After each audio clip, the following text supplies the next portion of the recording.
আমরা তো এটাই ভেবেছিলাম যে আজকে বিজেপি জিতেছে মানে সব সুরক্ষা থাকবো, কিন্তু সেটার তো কিছুই হচ্ছে না। কুণাল ঘোষ তিনি জিতেছেন, তারক হাজরা পার্থ চৌধুরীর আমাকে বলছে টেনে নিয়ে গিয়ে মা আমার মেয়েকে বলছে তুমি রেপ করে দেবো। এলাকা কন্ট্রোল করছে। 55% মানুষ অর্থাৎ মেজরিটি মানুষ বলছেন যে না, তোলাবাজি বন্ধ হয়নি।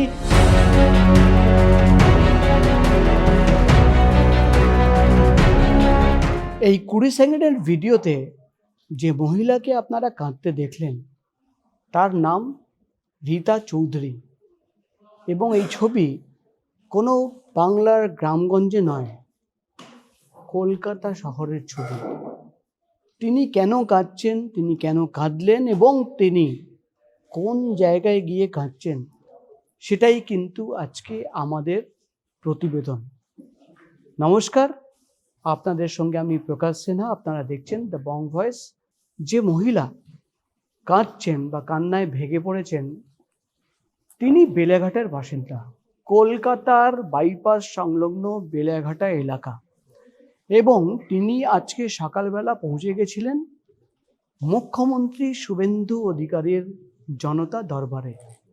সকাল থেকে আপনারা দেখেছেন একাধিক চ্যানেল খবর দেখাচ্ছে যে পার্ক স্ট্রিটে যে বিতর্ক হয়েছিল ফুটপাতে দুধ খাওয়ানো নিয়ে, দুধ গরম করা নিয়ে, সেই মহিলা মুখ্যমন্ত্রী শুভেন্দু অধিকারীর সঙ্গে দেখা করতে গিয়েছিলেন এবং শুভেন্দু অধিকারী সেই মহিলাকে আশ্বাস দিয়েছেন।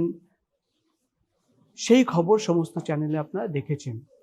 কিন্তু সেই মুখ্যমন্ত্রীর দরবারে আর একজন মহিলা রীতা চৌধুরী পৌঁছে গেছিলেন এবং তিনি কান্নায় ভেঙে পড়লেন। সেই খবর কিন্তু সকাল থেকে কোনো টিভি চ্যানেল দেখায়নি বা সেই মহিলা কোনো খবরে আসেননি। তাই আমরা বং ভয়েস সিদ্ধান্ত নিলাম যে না, এই মহিলার কান্না আপনাদের দেখাবো এবং তিনি কেন কাঁদছেন সেটাও কিন্তু শোনাবো। তাই আজকে আমাদের সেগমেন্টের নাম মুখ্যমন্ত্রীর দরবারে কেন কান্না মহিলার। বিধায়ক কুণাল দাপট হেরে যাওয়া পার্থর। আপনাদের প্রত্যেকের মনে থাকবে যে বেলেঘাটা বিধানসভা থেকে বিজেপির প্রার্থী ছিলেন এই পার্থ। কুণাল ঘোষ জিতে গেছেন, কিন্তু আজকেও সেই পার্থর দাপট আছে। মরবো না বাঁচবো ঠিক করবেন মুখ্যমন্ত্রী। কে বলছেন এটা এই প্রতিবেদনে শোনাবো, এবং সিএম এর আশ্বাস এক মাকে প্রকাশ বলছি সেগমেন্ট। এবং এই সেই মহিলা রীতা চৌধুরী, যিনি কিন্তু আজকে পৌঁছে গেছিলেন মুখ্যমন্ত্রী শুভেন্দু অধিকারীর জনতা দরবারে। আপনাদের শোনাবো তিনি কি বলছেন, অর্থাৎ ঘটনা কি হয়েছিল সেটা আগে শুনে নিন তার মুখেই। আমি বেলেঘাটা ওয়ার্ডে বেলেঘাটায় থাকি, 28 নম্বর ওয়ার্ডে, যেখানে আমাদের হচ্ছে গিয়ে বিধায়ক আসল অ্যাকচুয়ালি তৃণমূলের বিধায়ক জিতেছে কুণাল ঘোষ।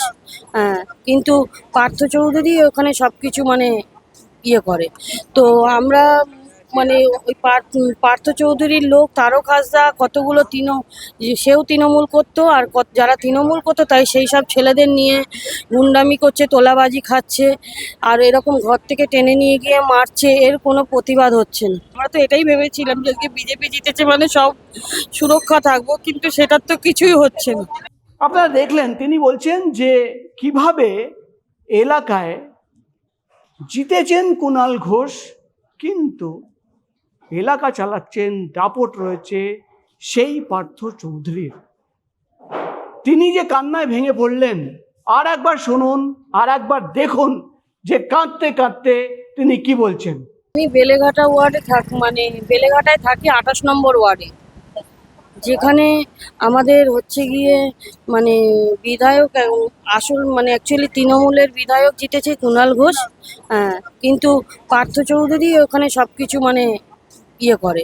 তো আমরা ওই পার্থ চৌধুরীর লোক তারক হাজরা কতগুলো সেও তৃণমূল করতো, আর যারা তৃণমূল করতো তাই সেই সব ছেলেদের নিয়ে গুন্ডামি করছে, তোলাবাজি খাচ্ছে, আর এরকম ঘর থেকে টেনে নিয়ে গিয়ে মারছে। এর কোনো প্রতিবাদ হচ্ছে না। আমরা তো এটাই ভেবেছিলাম যে আজকে বিজেপি জিতেছে মানে সব সুরক্ষা থাকবো, কিন্তু সেটার তো কিছুই হচ্ছে না। দেখলেন রীতা চৌধুরী তিনি কিন্তু কাঁদতে কাঁদতে বলছেন যে আমরা ভেবেছিলাম বিজেপি আসলে অনেক কিছু বদলাবে, কিন্তু বদলালো কি? এটাও কিন্তু আমাদের প্রশ্ন, শুধু আজকে নয়, এর আগে থেকেই কিন্তু প্রশ্ন করছি। তিনি বলছেন, এই মহিলা বলছেন, তিনি বেলেঘাটার বাসিন্দা এবং সেই এলাকায় কুণাল ঘোষ তৃণমূল কংগ্রেসের প্রার্থী, তিনি জিতেছেন, তিনি বিধায়ক, কিন্তু এলাকায় দাপট রয়েছে যিনি হেরে গেছেন, অর্থাৎ বিজেপির যিনি প্রার্থী ছিলেন পার্থ চৌধুরী, তিনি হেরে গেছেন, কিন্তু বকলমে তিনি কিন্তু চালাচ্ছেন গোটা এলাকা, অর্থাৎ বেলেঘাটা এলাকায় তারই দাপট। ভাবতে পারেন যে একজন হেরে যাওয়ার ক্যান্ডিডেট যে জিতে গেছে বিধায়ক, তার চেয়ে বেশি দাপট রয়েছে, সেই কিন্তু এলাকা চালায়। কেন আমরা বলছি? এই মহিলা কি বলছেন?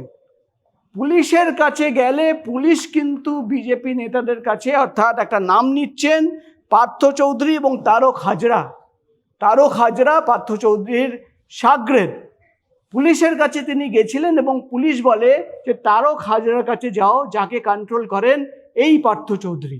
মহিলা কি বলছেন সেটা শুনেন। আমাকে বলছে টেনে নিয়ে গিয়ে মা আমার মেয়েকে বলছে রেপ করে দেবো, এই করে দেবো। আমরা সেই ভয়ে আমাদেরকে যেদিন মেরেছে 3 তারিখে, সেদিন ঘর থেকে টেনে নিয়ে গিয়ে মেরেছে। পুলিশকে জানিয়েছি। পুলিশকে এর আগে জানাতে গেছিলাম, নারকেলডাঙ্গা থানা থেকে বলেছিলেন যে পার্থ চৌধুরীকে জানাও, এই তারক হাসদাকে জানাও। তারক হাসদা ওখানে কোনো পদে নেই, উনি পার্থ চৌধুরীর ইয়েতে চলেন। এলাকায় মদ বিক্রি হয়, গাঁজা বিক্রি হয়, জুয়া খেলা হয় এবং প্রতিবাদ করতে গেলে কিন্তু হুমকি দেওয়া হয়। শুধুমাত্র হুমকি দেওয়া হয় না, রেপের হুমকি দেওয়া হয়, ধর্ষণের হুমকি দেওয়া হয়, বাড়ি থেকে টেনে নিয়ে এসে মারধর করা হয়। শুনুন এই মহিলা কি বলছেন। রাস্তার মধ্যে টিন দিয়ে ঘিরে ক্লাব মতো করে রেখেছে, সেখানে রাত্রি 1:30, 2টো, 2:30 পর্যন্ত জুয়া খেলে। হ্যাঁ হ্যাঁ, তো সেখানে দোকান করে রেখেছে, মদ গাঁজা বিক্রি হয়, ওখানে খায়, অত্যাচার করে, গালাগালি দেয়, সেগুলো বলতে পারবো না, আমাদেরকে যেতে দেয় না রাস্তা দিয়ে। আপনারা শুনলেন, ভাবতে পারেন মেনে নেওয়া যায়? কলকাতা শহরের বিধানসভা বেলেঘাটা, কুণাল ঘোষ, যাকে প্রতিদিন আমরা টিভিতে দেখি, তৃণমূল কংগ্রেসের একটা পরিচিত মুখ, তিনি সামনে এসে সব কিছু প্রতিবাদ করেন, বলেন, এবং তার বিধানসভা এলাকায় মদ বিক্রি হচ্ছে, গাঁজা বিক্রি হচ্ছে, জুয়া খেলা হচ্ছে, প্রতিবাদ করলে হুমকি, ধর্ষণের হুমকি, এবং পুলিশের কাছে গেলে পুলিশ বলে অমুকের কাছে চলে যাও। এটা কি মেনে নেওয়া যায়? কেন হবে এটা? এবং তার জন্য যখন মুখ্যমন্ত্রী জনতা দরবারে রীতা চৌধুরী সাহস করে পৌঁছে গেলেন, তিনি আজকে মুখ্যমন্ত্রীর সঙ্গে দেখা করতে পারেননি, কিন্তু তিনি কান্নায় ভেঙে পড়েন এবং তিনি যেটা বলছেন, এবার যেটা শোনাবো সেটা কিন্তু আরো মারাত্মক। আপনি শুনুন যে তিনি কি বলছেন। আমরা এসছি আশা নিয়ে, আমরা ভেবেছি যে আজকে যদি বিজেপি জেতে আমরা সুস্থ থাকবো, ভালো থাকবো, কিন্তু সেটা কিছু হচ্ছে না। আজকে যদি বিজেপির হাতেই মরতে হয়, তো আমরা আমাদের মুখ্যমন্ত্রীকে বলবো যে আপনি আমাদের মেরে দিন, এইভাবে অন্য লোকের হাতে আমরা মরতে পারবো না, আমরা এইভাবে রাস্তায় পড়ে মরতে পারবো না। আপনার কাছে এসছি, আপনি আমাদের বাঁচাবেন কি মারবেন, আপনার পায়ে পড়ছি, আপনি আমাদের যা করবেন করবেন। রীতা চৌধুরী বলছেন যে মরবো না বাঁচবো সিএম ঠিক করে দেবেন, মুখ্যমন্ত্রী ঠিক করে দেবেন, অন্য কোনো বিজেপির হাতে কিন্তু মরবো না। ভাবতে পারেন একটা এলাকা, সেখানে ভোটে জিতে বিধায়ক হয়েছেন কুণাল ঘোষ, বা অন্য কোনো দলের একজন হতেও পারতেন, আজকে সেখানকার বিধায়ক কুণাল ঘোষ, তিনি এলাকা চালাচ্ছেন না। এই মহিলার বক্তব্য, এই মহিলার অভিযোগ যে এলাকা চালাচ্ছে বিজেপি, যিনি হেরে গেছেন পার্থ চৌধুরী, তিনি, তার কথায় পুলিশ উঠবে বসবে, এবং পুলিশের থানায় গেলে পুলিশ বলে দেয় যে পার্থ চৌধুরীর কাছে যাও এবং তারকের কাছে যাও। এটা মেনে নেওয়া যায়? প্রথমেই আপনাদের দেখাবো যে এই মহিলা, পার্থ চৌধুরীর ওপরে ছবি, বাঁদিকে কুণাল ঘোষের ছবি, পার্থ চৌধুরী হেরে গেছেন, কুণাল ঘোষ জিতে গেছেন, তিনি বিধায়ক, সেই মহিলা আজকে মুখ্যমন্ত্রীর দরবারে চলে এসেছিলেন। এবং এই যে ছবি দেখতে পাচ্ছেন পেছনেই কিন্তু বিজেপির পার্টি অফিস এবং মুখ্যমন্ত্রীর দরবার। বাইরে তিনি যখন বেরোচ্ছিলেন, আমাদের সহকর্মী প্রতিনিধি সানিয়া তিনি তার সঙ্গে কথা বলেছিলেন। সানিয়ার সঙ্গে আমরা কথা বলবো। সানিয়া, তুমি আজকে সকাল থেকেই মুখ্যমন্ত্রীর দরবারে গেছিলে, মানে যদি সংক্ষেপে বলো তুমি কিভাবে এই মহিলাকে চিনতে পারলে, বা তিনি বেরোনোর সময় দেখা যাচ্ছে যে বাইরে রাস্তায় দাঁড়িয়ে কথা বলছে, তিনি কি বললেন, আসলে পুরো গল্পটা কি? আমি সবার সাথে কথা বলছিলাম, ওনাকেও স্বাভাবিকভাবে জিজ্ঞেস করেছি। তারপর উনি আমাকে বললেন বিষয়টা। আমি খুব অবাক হলাম বিষয়টা শুনে, যে ওখানে বিধায়ক কুণাল ঘোষ তিনি নাকি তার এলাকায় গিয়ে এরকম সমস্যা হচ্ছে উনি জানিয়েছেন পার্থ চৌধুরীকে, কিন্তু পার্থ চৌধুরীর তরফ থেকে কোনো রকম কোনো সাহায্য তিনি পাননি। তারপরে আমি প্রশ্ন করলাম, তিনি কুণাল ঘোষকে জানিয়েছেন? বললে আমাদের কি করা যাবে, এতদিন ধরে সরকার বদলেছে কিন্তু আমাদের কোনো পরিবর্তন হয়নি, আগে যা অবস্থা ছিল এখনও তাই। মুখ্যমন্ত্রীর কাছে আশা নিয়ে এসেছি, মুখ্যমন্ত্রী যদি ব্যবস্থা করে দেন। কিন্তু ওনার যেহেতু রেজিস্ট্রেশন করেনি, জনতার দরবারে আগে থেকে রেজিস্টার করতে হয়, আমি ওনাকে বললাম ওরা রেজিস্ট্রেশন করেনি বলে ওখানে বলে দিয়েছে পরের দিন আবার ব্যবস্থা করে দেবে দেখা করে। আর একটা কথা তুমি আমাকে বলছিলে যে তিনি একটা কথা বলছেন যে যারাই আগে তৃণমূল ছিল তারাই এখন বিজেপি হয়ে গিয়ে এলাকা চালাচ্ছে, এই বিষয়টা যদি বলো। হ্যাঁ, কারণ ওই যে তারক যার নাম কথা বলছেন উনি নাকি আগে তৃণমূল করতেন এবং হঠাৎ করে সরকার বদলের পর তারা আবার হঠাৎ করে গেরুয়া পোশাক পরে বিজেপি করছে, এই অভিযোগ সব জায়গায় যা হচ্ছে। মানে সব জায়গায় যা অভিযোগ এখানেও কিন্তু একই অভিযোগ। এবং রীতা চৌধুরী তিনি আজকে মুখ্যমন্ত্রী দরবারে পৌঁছে গেছেন। তোমার কাছে একটা রিকোয়েস্ট থাকবে, এই মহিলা আবার আসলে একটু হেল্প করে দিও, যেহেতু তিনি এই রেজিস্ট্রেশনের ব্যাপার জানেন না, আমি বলে দিই একটু হেল্প করবে। সানিয়া নিশ্চয়ই ভবিষ্যতে রীতা চৌধুরীকে হেল্প করবেন, কিন্তু একজনই শুধু রীতা চৌধুরী, বিভিন্ন রাজ্য জুড়ে কিন্তু একই ছবি। ওই শ্রমিক ভট্টাচার্য বলেছিলেন না, যারা বেলা 12টার আগে সবুজ বা অন্য কালারের শার্ট পরেছিল একটা সময় তাদের শার্টের কালার হয়ে যায় গেরুয়া। এটাই তো স্বাভাবিক। রীতা চৌধুরী তো তাই বলছেন যে এলাকায় যারা তৃণমূল করত, এই তাপস বা তারক হাজারের মতন লোক, তারা কিন্তু রাতারাতি বিজেপি হয়ে গিয়ে আজকে এলাকা কন্ট্রোল করছে। এবং যিনি বিধায়ক কুণাল ঘোষ, যিনি জিতেছেন, মানুষের ভোটে জিতেছেন, তিনি কিন্তু এলাকা সামলাচ্ছেন না। সামলাচ্ছে কে? যিনি হেরে গেছেন, বিজেপির ক্যান্ডিডেট পার্থ চৌধুরী। পরের ছবি দেখাবো। এই দেখতে পাচ্ছেন কুণাল ঘোষ, পার্থ চৌধুরী। কুণাল ঘোষ জিতে গেছেন, পার্থ চৌধুরী হেরে গেছেন। তাও এই মহিলা রীতা চৌধুরীর অভিযোগ যে পার্থ চৌধুরীর কাছে পুলিশ পাঠায়। পুলিশ বলে না যে আপনার বিধায়কের কাছে যান, পুলিশ বলে না যে কুণাল ঘোষের কাছে যান, পুলিশ পাঠায় এই পার্থ চৌধুরী বা তার সাগরের তারক হাজরার কাছে। এটা কি মেনে নেওয়া যায়? পরের ছবি দেখাবো আমরা। এই যে এত ভুরি ভুরি অভিযোগ উঠছে, তোলাবাজি নিয়ে, আমরা একটা সার্ভে করেছিলাম, গ্রাউন্ড সার্ভে, অনলাইন সার্ভে। দ্রুত সেই দুটো সার্ভের রিপোর্ট দেখাবো।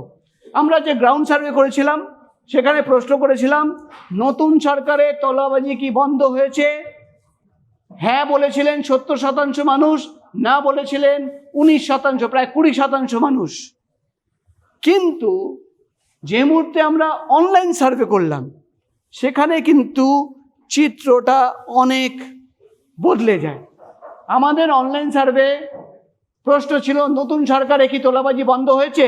45% মানুষ বলছেন হ্যাঁ, 35% না, 20% বলতে পারবো না। অর্থাৎ 45% হ্যাঁ বললেও 55% মানুষ, অর্থাৎ মেজরিটি মানুষ বলছেন যে না, তোলাবাজি বন্ধ হয়নি বা বলতে পারবো না। এই কথাই তো রীতা চৌধুরী বলছেন। বেলিয়াঘাটা থেকে তিনি বিজেপি সদর দপ্তরে জনতা দরবারে গিয়ে একই কথা তো তিনি বলছেন। কোথায় পরিস্থিতি বদলালো? যারা কালকে তৃণমূল ছিল আজকে বিজেপিতে চলে এসছে এবং তারাই কিন্তু এলাকা দাপিয়ে বেড়াচ্ছে। পুলিশও কিন্তু থানায় গেলে তাদের কাছে পৌঁছে দিচ্ছে, পাঠিয়ে দিচ্ছে। এটা কি মেনে নেওয়া যায়? পরের ছবি যদি দেখাই, আরেকটা ছবি, এটা নিয়ে আসছি, কিন্তু প্রশ্ন একটাই, রীতা চৌধুরী তিনি কি ইনসাফ পাবেন? তাকে যে তিনি যে অভিযোগ আনছেন যে তাকে হুমকি দেওয়া হচ্ছে, বাড়ি থেকে টেনে মারধর করা হচ্ছে, গাঁজা বিক্রি হচ্ছে, জুয়ার প্রতিবাদ করতে গিয়ে হুমকি দেওয়া হচ্ছে, এবং পুলিশের কাছে গেলে পুলিশ পাঠিয়ে দিচ্ছে অমুক বাবুর কাছে চলে যান, এবং সেই অমুক বাবু হেরে গেছেন ইলেকশনে, যিনি জিতে গেছেন তার কাছে কিন্তু পুলিশ পাঠাচ্ছে না। এটাই যদি দিনের পর দিন থাকে, আমরা এই খবর, এই অভিযোগের সত্যতা যাচাই করিনি, কিন্তু আগামী দিনে, সানিয়া কিছু বলছো? আমি একটা বিষয় বলতে চাই, তুমি বললে বলে হ্যাঁ। বলতে খুব ইচ্ছা করলো। এই পার্থ চৌধুরী কিন্তু সেই যাকে নির্বাচনের সময় যখন টিকিট দেওয়া হয়েছিল, দলের মধ্যে থেকে অভিযোগ এসেছে যে আমরা এই বিধায়ক চাই না, টিকিট কেন দেওয়া হয়েছে, তা নিয়ে সল্লেখ দপ্তরে কিন্তু প্রতিবাদও হয়েছিল। অর্থাৎ সানিয়া কিন্তু খুব একটা ইম্পর্টেন্ট আপডেট দিল। পার্থ চৌধুরীকে নির্বাচনের আগে যে মুহূর্তে, যেদিন টিকিট দেওয়া হয়েছিল, অ্যানাউন্স করা হয়েছিল, বিজেপির দলের লোকরাই মানতে পারেনি তাকে। বিজেপি দলের লোকরাই বিক্ষোভ দেখিয়েছিল, তারা প্রতিবাদ করেছিল, এবং তিনি হেরে গিয়ে আজকে এলাকা তাপিয়ে বেড়াচ্ছেন। ডেমোক্রেসিতে এটা মেনে নেওয়া যায় না। আগামী দিনে আশা রাখবো, আশা করব যে রীতা চৌধুরী তিনি কিন্তু জাস্টিস পাবেন, ইনসাফ পাবেন, এবং আগামী দিনে তিনি মুখ্যমন্ত্রী দরবারে যাবেন, এবং মুখ্যমন্ত্রী নিশ্চয়ই এই বিষয়টা দেখবেন। কেন কি, মুখ্যমন্ত্রী একাধিক প্রশংসনীয় পদক্ষেপ তিনি চেষ্টা করছেন। আমরা দেখেছি একাধিক কারখানার উদ্বোধন থেকে শুরু করে একাধিক ইনস্ট্যান্ট ডিসিশন তিনি নিয়েছেন, কিন্তু গ্রাউন্ড লেভেলে যদি এই অবস্থা থাকে, সব গন্ডগোল হয়ে যাবে। বিজেপির 108 দিনের সরকার, এই 108 দিনের সরকারের মধ্যে 108 দিনের মধ্যে এই ধরনের অভিযোগ যদি সামনে আসে, সেটা কিন্তু বিজেপির জন্য ভালো না, বা নতুন সরকারের জন্য ভালো না। আর একটা ছবি দেখাবো, আপনি দেখতে পাচ্ছেন, ইনি সেই মহিলা পার্ক স্ট্রিটের ফুটপাতে যিনি দুধ গরম করছিলেন, তার কোলে একটা বাচ্চা রয়েছে, এবং মুখ্যমন্ত্রী শুভেন্দু অধিকারী তিনি কিন্তু পাশে দাঁড়িয়ে রয়েছেন। আজকে তিনি পৌঁছে গেছিলেন মুখ্যমন্ত্রীর জনতা দরবারে, এবং শুভেন্দু অধিকারী, মুখ্যমন্ত্রী, আপনার মুখ্যমন্ত্রী, আমাদের মুখ্যমন্ত্রী, সবার মুখ্যমন্ত্রী শুভেন্দু অধিকারী, তিনি কিন্তু সেই মহিলাকে আশ্বাস দিয়েছেন এবং বলেছেন যে আপনার থাকার ব্যবস্থা আমি করব। আপনারা জানেন অগ্নিমিত্রা পালের একটি ভিডিও ভাইরাল হয়েছিল, যেখানে তিনি কিন্তু সেই মহিলাকে বলছেন এই ফুটপাতে বাচ্চার জন্য দুধ গরম কেন করবেন। তারপর থেকে কিন্তু বিরোধী দলের তরফে একাধিক বিতর্ক এবং অভিযোগ আনা হয়, এবং তারপরেই কিন্তু সেই মহিলা আজকে পৌঁছে যান বিজেপির বা মুখ্যমন্ত্রী জনতা দরবারে। অর্থাৎ তিনি ভরসা রেখেছেন নিজের মুখ্যমন্ত্রীর ওপরে, আমরাও কিন্তু ভরসা রাখছি নিজের মুখ্যমন্ত্রীর ওপরে, যে একাধিক অভিযোগ, একাধিক তোলাবাজির অভিযোগ, এলাকায় যে রাতারাতি তৃণমূল থেকে বিজেপি হয়ে গেছে, যারা এলাকায় দাপিয়ে বেড়াচ্ছে তাদের বিরুদ্ধে যে অভিযোগ, সমস্ত অভিযোগের সমাধান হবে, সুরাহা হবে, তখনই কিন্তু আসলে পরিবর্তন হবে। আমরা সবাই অপেক্ষায় থাকব যে এই মহিলা রীতা চৌধুরীর কি হয়, তিনি জাস্টিস পান কিনা, এবং আগামী দিনে এই যে রাজ্য জুড়ে যে বিভিন্ন জায়গা থেকে তোলাবাজি বা এই ধরনের অভিযোগ আসছে, সেটা যাতে বন্ধ হয়। আজকের প্রতিবেদন কেমন লাগলো জানাবেন, কমেন্ট করবেন, সাজেশন দেবেন, এবং আপনারাও এই রীতা চৌধুরীর ব্যাপারে কি বলতে চান সেটা কিন্তু কমেন্ট করে জানাবেন। এবং এই সরকারকে, এই বিজেপির 108 দিনের সরকারকে আপনি কিভাবে দেখেন সেটাও কিন্তু কমেন্ট বক্সে জানাবেন, আশায় থাকবো। আমাদের দ্য বং ভয়েস পেজে আপনারা ছিলেন, প্রকাশ বলছি প্রোগ্রামে, আমি ছিলাম প্রকাশ সিনহা। জানাবেন এই প্রোগ্রাম কেমন লাগলো, এবং সঙ্গে থাকবেন, ফলো করবেন ইনস্টাগ্রাম, ইউটিউব, ফেসবুক আমাদের চ্যানেল, এবং আপনারা সঙ্গে থাকবেন। নমস্কার।